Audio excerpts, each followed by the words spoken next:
자, 안녕하세요. 4월 12일 뉴스 읽어주는 굿방 빠르게 시작하도록 하겠습니다.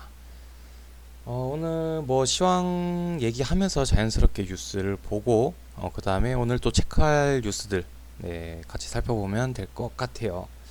자, 일단은 뭐 하락장이 계속해서 이어지고 있습니다.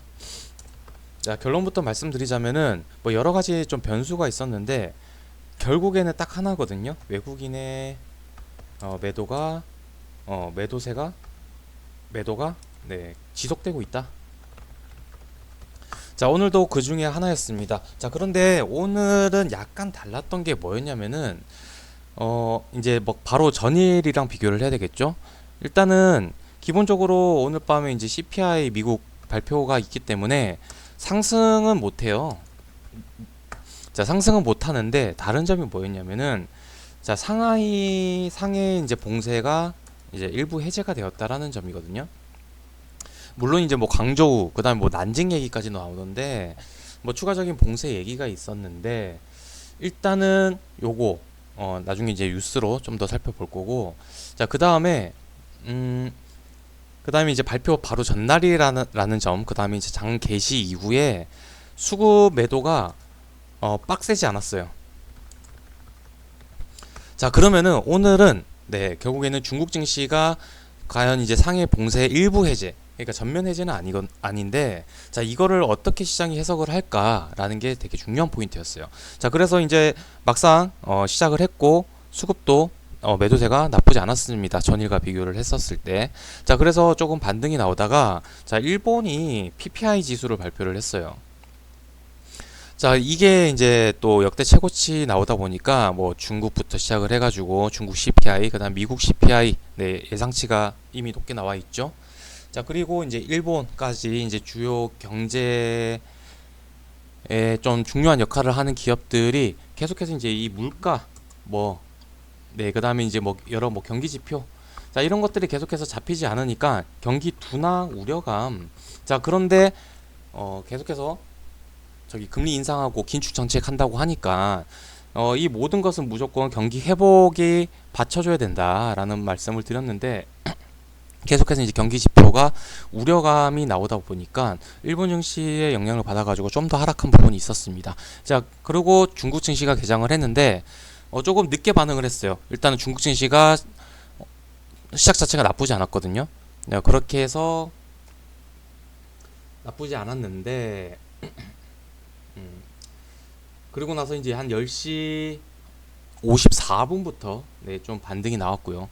그 다음에 이제 본격적으로 상승을 했던 이 오후장에는 결국에는 이제 중국 증시가 크게 상승을 하면서 우리 증시도 이제 반등이 나왔습니다. 그래서 저는 일단은 오늘은 그래도 낙폭이 크지 않기를 조금 기대를 하는 마음이 있었는데 일단 종가 기준으로 보면은 전일 대비해가지고 낙폭이 크진 않았습니다. 그런데 장중 저점 폭이 조금 더 높아가지고 조금 기대 이하였긴 했는데 그래도 일단 중국 증시 그다음에 오늘 외인 수급 매도세가 전일처럼 더 늘어나는지 왜 난 말을 떨죠? 이 부분을 체크를 했다라고 하면 오늘 시장은 크게 어려운 부분이 없었고요. 일단은 그 포인트로 하나를 뽑았던 이 바로 상해 보도록 하겠습니다. 보름 만에 43% 해제라는 뉴스가 나왔거든요. 전면 봉쇄에서 일단은 완화가 되었기 때문에 일단은 괜찮다라고 봐요. 그리고 무엇보다 보시면은 시진핑의 방역 신 로드맵 하면서 나온 게 경제 스톱 주민 불만에 한 발 후퇴를 했다라는 부분이에요. 그러니까 그동안 되게 이제 제로 정책, 코로나 제로 정책 하면서 되게 이제 빡세게 진행을 해왔었는데 이런 이제 시진핑이 후퇴를 했다라는 부분, 그러면은 앞으로 남아있는 광저우나 난징이나 자, 이런 부분에도 영향을 미칠 수가 있다라는 부분이고요. 그렇기 때문에 일단은 요 부분은 조금 한시름 들지 않았는가, 뭐 이렇게 좀 생각을 하고 있고, 물론 이제 내일 CPI 발표에 따라 가지고 어떻게 될지는 모릅니다. 그래서 앞서 말씀드린 대로 지금은 내일 CPI 발표 이후의 지수 사항을 예상하기라는 건 참 힘들거든요. 그래서 결국에 한 가지, 외국인이 계속해서 매도를 이어가고 있다. 아직까지 바뀌지 않았으니까 요것을 좀 확인을 먼저 하는 것이 제일 우선시 돼야 된다라고 말씀을 드리도록 하겠습니다. 자, 그리고 오늘 주요 뉴스들 살펴보도록 할게요. 나중에 좀 말씀드리면서 아마 얘기를 할 것 같은데, 지금 봤던 뉴스들이요, 결국에는 나중에 갈 것들은. 그러면서 제가 초반에 말씀을 드렸는데, 이렇게 이제 나와 있는 뉴스만 잘 보고, 잘 기억을 해두고, 잘 공략을 한다라고 하면은, 급등주의 70%를 잡을 수가 있다라고 말씀을 드렸습니다. 자, 시멘트만 하더라도 제가 4월달 주요 모멘텀 계속해서 강조를 너무 많이 드렸기 때문에 체크만 하고 넘어갈게요. 오늘 결국에는 성신양의 우선주. 오늘 거래량이 되게 많이 나왔어요. 그리고 이제 상한가 안착을 했거든요. 네. 4월달 시멘트. 우리는 알고 있었던 내용이었고, 거듭 강조를 드렸던 부분이었다. 4월달 저점에, 그리고 무엇보다 얘가 다 올라갔다가 다시 급등 전 가격으로 내려왔잖아요. 이거는 더 할 나위 없는 찬스죠. 마침 또 내려왔다라고 하면은 이런 자리는 조금 리스크가 있잖아요. 잡더라도 분할 매수. 그리고 요런 바둥바둥은 좀 아닌 것 같고, 이렇게 쭉 빠졌을 때 찬스를 잡으면은 또 한 번 또 상한가를 먹을 수가 있었던 포인트가 됐었고요. 자, 그 다음에 이제 어제 우리가 알아봤던 게 바로 이제 김은혜 관련주였는데, 오늘 이제 심재철 후보가 중도 사퇴를 하면서 나 김은혜 편 들겠습니다, 지지 선언을 했고요. 그러면은 이제 유승민과 김은혜, 국민의힘에서는 이제 2파전이 됐는데, 일단 지지율에서 일단 심재철도 지지 선언을 했기 때문에 좀 더 양호한 모습이 나오는데, 자, 오늘은 이제 오리콤이 이제 관련돼 가지고 영향을 받았죠. 예전에 얘가 이제 박용만 맞나요? 네, 박용만으로 이제 슈팅이 나왔다가 얘도 마침 다 내려왔어요. 왜? 박용만은 끝났으니까. 근데 새로운 뉴스가 나왔어요. 그게 김은혜였다. 네, 오늘 14.56% 바로 상승이 나왔고요. 6월 1일 지방선거, 요즘 그 선거 스팸 문자 엄청 오더라고요. 전화도 계속 오고. 네, 그것을 보고 계속해서 좀 보시면 될 것 같고요. 그 다음에 이제 취임사에 이제 디지털 플랫폼 정부 비전이 담긴다. 자, 계속해서 이제 5월 달에 직접 이제 윤석열 입에서 어떤 얘기가 나오느냐, 어떤 정책들 얘기가 나오느냐, 계속해서 우리가 알아가고 있는 상태인데, 거의 윤곽은 나와 있는데, 이제 확실하게 이거는 한다라는 거는 없었어요. 자, 그 중에 하나가 이제 나왔다라고 보시면 됩니다. 바로, 디지털 플랫폼 정부 비전이 담긴다. 취임 준비위, 중요 주제, 인수위에서도 중점적으로 다루고, 경선 후 첫 공약으로 디지털 플랫폼 정부 구축을 발표한 적이 있다. 자, 그러면 이거 언제 발표해요? 취임식 날 연설을 한다라는 부분이니까, 취임식은 언제죠? 바로 5월 10일이라는 거, 이렇게 기억을 하고 넘어가시면 될 것 같습니다. 자, 그 다음에 오늘 러시아 관련된 또 원자재 관련주들 계속해서 좀 상승이 나왔는데, 일단은 원유 얘기 먼저 볼게요. 오펙이 뭔지 아시죠? 자, 석유는 어디서 나요? 중동에서 납니다. 처음에는 중동에 이 석유에 대한 그게 없었어요. 그래서 막 이제 세계 강대국들이 있잖아요. 뭐 미국이 됐든 영국이 됐든 프랑스가 됐든 얘네들이 막 좌지우지 했었거든요. 자, 그런데 중동 애들이 가만 보니까 이게 안 되겠는 거야. 왜 우리나라에서 파는데 우리끼리 알아서 하겠다 해서 만든 게, 그 중동에서 이제 석유를 파내는 국가들끼리 모여가지고 만든 게 바로 오펙입니다. 그게 이제 석유 수출국 기구라고 하는데, 자, 얘네가 러시아 제재로 역대 최악 수준의 석유 공급 쇼크가 올 수 있으며, 오면은 더 파줘야지. 네, 근데 러시아 원유 공급 감소분을 대체하는 것은 불가능하다. 근데 이게 정치적인 부분이기 때문에 자신들이 통제할 수 있는 상황이 아니라면서 추가 증산 불가 방침을 고수했다. 자, 제가 앞서서 설명을 드렸잖아요. 지네들끼리 이제 요런 것들을 결정하기 위해서 이제 오펙이라는 기구를 만들었는데, 이거를 만든 이유가 뭐예요? 지네들이 이제 조정을 하겠다라는 거예요. 왜냐면은 많이 파내면은 석유 가격이 떨어지잖아요. 그럼 지네들한테 손해잖아요. 자, 그러니까 이 적정량을 유지를 하는 거예요. 근데 지금 유가 가격이 상승을 하게 되면은 오펙 국가들 입장에서는 유리하죠. 자, 그러다 보니까 지금 더 파주면은 참 좋을 텐데, 얘네들은 파고 싶은 대로 팔 수가 있거든요. 석유 매장량이 너무나도 많기 때문에. 근데 이게 이제 우리는 정치적으로 개입하기 싫습니다라는 명분을 내세워가지고 추가 증산은 불가하다라는 방침을 고수한다. 그러니까 우리는 내 석유 가격 오른 걸로 잘 먹고 잘 살 테니까 니네들끼리 알아서 해라. 우리는 도움을 줄 생각이 없다. 자, 이게 포인트예요. 그러니까 네, 오늘 유가 관련주가 상승을 주었던 부분이고요. 자, 그 다음에 이제 KB증권 쌍방울 쌍용차 인수자금 조달 철회라는 뉴스인데요. 시장에서 도는 기업 평판이나 여러가지 리스크를 종합적으로 고려해 이번 딜에 참여하지 않기로 내부적으로 결론 내렸다. 누가? KB국민증권이. 자, 일단 인수전 과열로 언론의 주목도가 높아지고 주가 급등락 등 주식시장에 과민 반응하자 이같이 철회를 결정한 것으로 네, 일단 이유가 설명이 되어 있고요. 그 다음에 이제 쌍방울은 시장에서 여러가지 의혹이 끊이지 않은 것으로 고려낸다. 이스타항공 인수 전 당시에도 주가가 급등했다가 급락을 했고 인수는 무산된 바가 있으며 지난 대선 과정에서도 이재명 후보의 변호사비 대납 의혹이 일면서 쌍방울의 조직폭력배 세력 연루 의혹도 재부각이 되었다. 자, 이 뉴스를 보면은 딱 어떤 생각이 들어요? 일단은 저는 쌍방울, 광림, 자, 이쪽 패밀리를 저는 좋지 않게 보고 있습니다. 예전에도 이러한 이제 루머가 되게 많았었거든요. 그러니까 뭐 예전에 뭐 반기문 쪽이었던 걸로 기억을 하는데 제게도 들어왔었어요. 어느 쪽으로 이제 이사를 이제 해가지고 반기문 관련주로 편입이 될 거니까 뭐 미리 사놔라. 이게 이제 뭐 땡땡 기업에서 이제 내부 정보다 뭐 이런 식으로 막 얘기가 들려왔었는데 저는 그때 뭐 당연히 매수를 안 했죠. 저는 그런 얘기를 다 안 믿거든요. 그러면서 이런 쪽으로 이제 주가를 많이 조작을 하는 업체구나 라고 생각을 했었어요. 자, 그런데 일단은 이 이스타항공 인수 때를 보게 되면은 막상 이제 확인을 해보니까 대주주나 임원의 이제 그 매각은 없었어요. 그래서 내가 잘못 생각하고 있나 뭐 이런 생각도 했었거든요. 그런데 최근에 어떤 일이 나왔죠?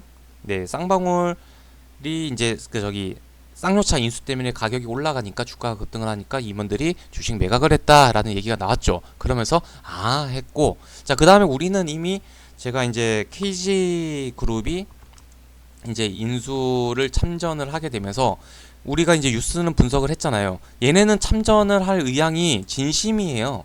이미 결론이 난 것 같고요. 그리고 이제 제대로 된 인수자가 나타났다가 되었기 때문에 저는 이쪽을 전혀 보지를 않거든요.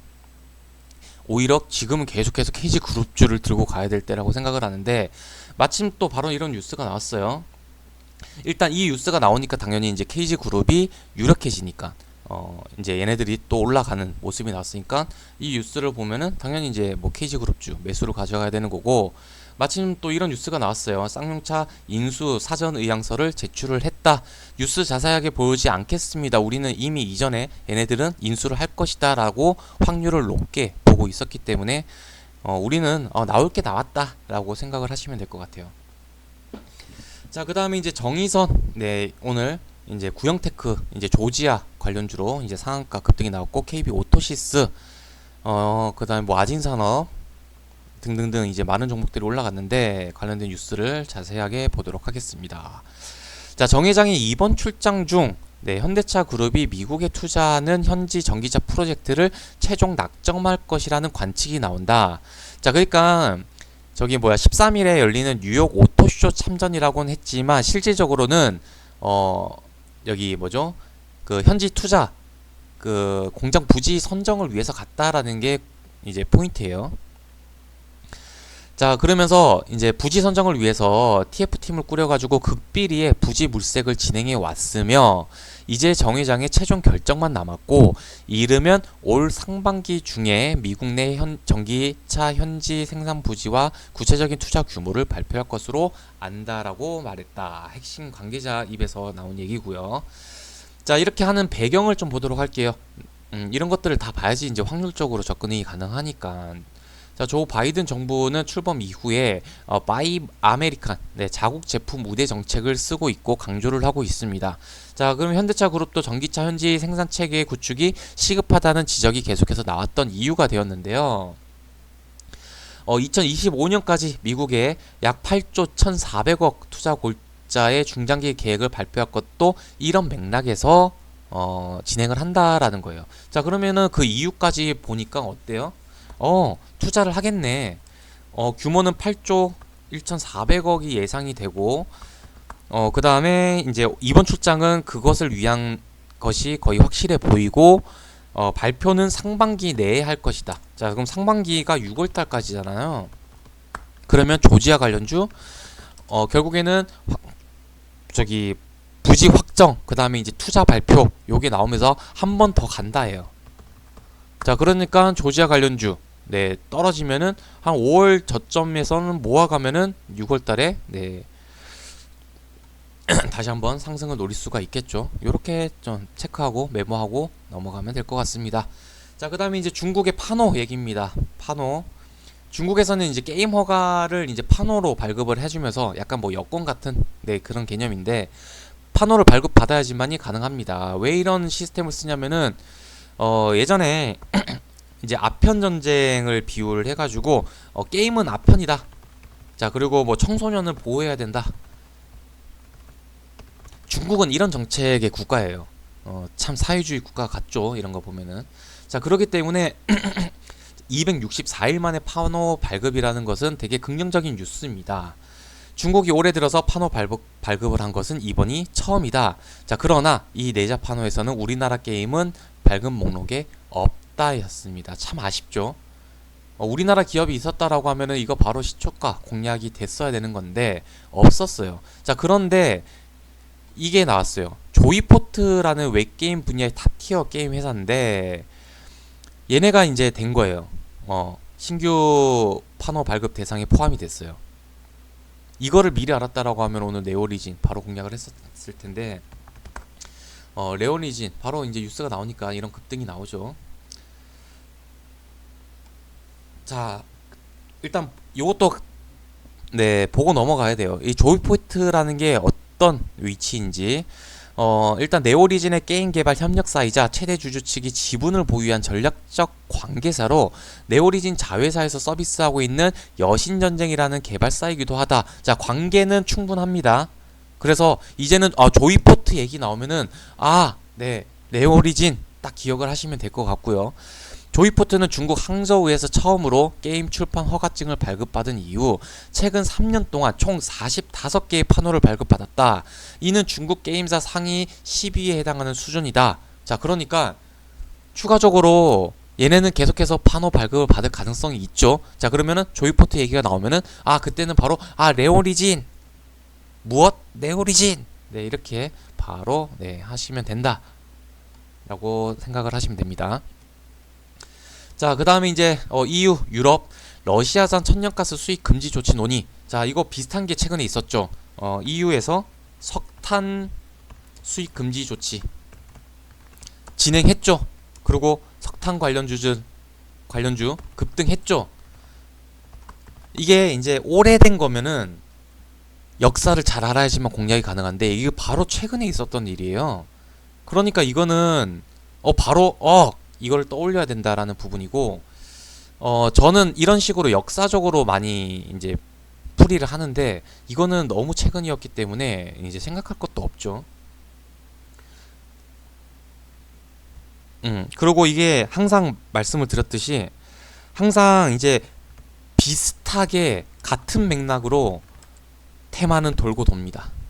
그래서 네, 그런 키워드나 역사, 움직였던 이력 이런 것들을 잘 알아두시면은 매매할 때 상당히 큰 도움이 됩니다. 자, 일단 요거 뉴스를 보도록 할게요. 자, 유럽연합이 러시아산 천연가스 수입 금지 조치 논의를 시작할 예정이다. 예정이에요. 네, 그러면은 앞으로 또 얘기가 나오겠네. 자, 그런데 회원국들은 러시아산 에너지 의존도가 너무나도 높기 때문에 수입 금지 합의가 쉽지 않을 것으로 전망이 된다. 최근에 석탄 수입을 전면 금지하는 제재 방안을 도입을 승인한 바가 있다. 자, 그리고 이런 뉴스가 있었어요. 러시아 에너지를 모두 끊어야지 전쟁이 멈춘다. 자, 그러니까 석유, 가스 이것도 해야 된다. 뭐 이런 부분이고, 이미 그리고 이제 일정이 나온 뉴스가 있거든요. EU가 구체적인 제안을 발표할 것은 몇 주 정도 걸릴 것이다. 네, 일단 뭐 프랑스 선거도 있고 뭐 이렇기 때문에 몇 주 정도 걸린다. 몇 달은 아니에요. 몇 주이기 때문에 이런 얘기가 기든 아니든 일단은 다시 한번 나올 가능성이 있고요. 이게 한 일주일 정도 후에 후속적인 얘기가 나오고 최종 결정까지는 한 몇 주 정도 걸릴 것으로 예상이 되고 있다. 자, 그 다음에 이제 오늘 이탈리아 같은 경우에는 의존도를 줄이기 위해서 알제리에 공급 요청을 했거든요. 자, 이런 식으로 이제 이탈 흐름이 나오고 있어요. 어차피 러시아에서 가스를 들어오면은 의존도가 높기 때문에 뭐 어쩔 수는 없겠지만 이 자금이 결국에는 전부 다 전쟁 자금이 되잖아요. 그럼 그 석탄 수입 금지 조치는 왜 했어요? 아니 얘네들이 민간인을 학살하고 막 그러잖아요. 지금 안 그래도 막 뭐 저기 생화학 무기 쓴 거 아니냐. 그다음 민간 학살부터 해가지고 얘기가 많잖아요. 자, 그러다 보니까 일단은 EU 입장에서는 이게 참 힘든 부분이기도 하겠지만 그래도 어쩌겠습니까? 전쟁이 끝나야지 유럽도 편하거든요. 이건 유럽이랑 되게 좀 밀접한 관계를 가지고 있는 게 이번 러시아 우크라이나 사태이기 때문에 일단 여기에 대해서도 충분히 이런 얘기가 나올 수 있을 것이다 라고 좀 보시면 될 것 같습니다. 자, 그렇기 때문에 일단은 GSE라는 이 종목이 최근에 계속해서 좀 많이 빠졌었어요. 그러니까 오늘 이런 뉴스에 크게 이제 좀 슈팅이 나올 수가 있었던 거고, 그 다음에 이제 석탄에 이제 전례가 있었기 때문에 오늘 뭐 이런 종목 같은 경우에는 상당히 괜찮은 소스였죠. 단 이제 뉴스를 잘 알고 있느냐, 그 다음에 역사를 알고 있느냐, 이 두 가지의 차이였던 것 같습니다. 이렇게 정리하고 오늘 뉴스는 여기서 마감하도록 하겠습니다. 여러분들 구독 좀 부탁드립니다. 구독자가 늘어야지 저도 이제 계속 유지를 하겠죠.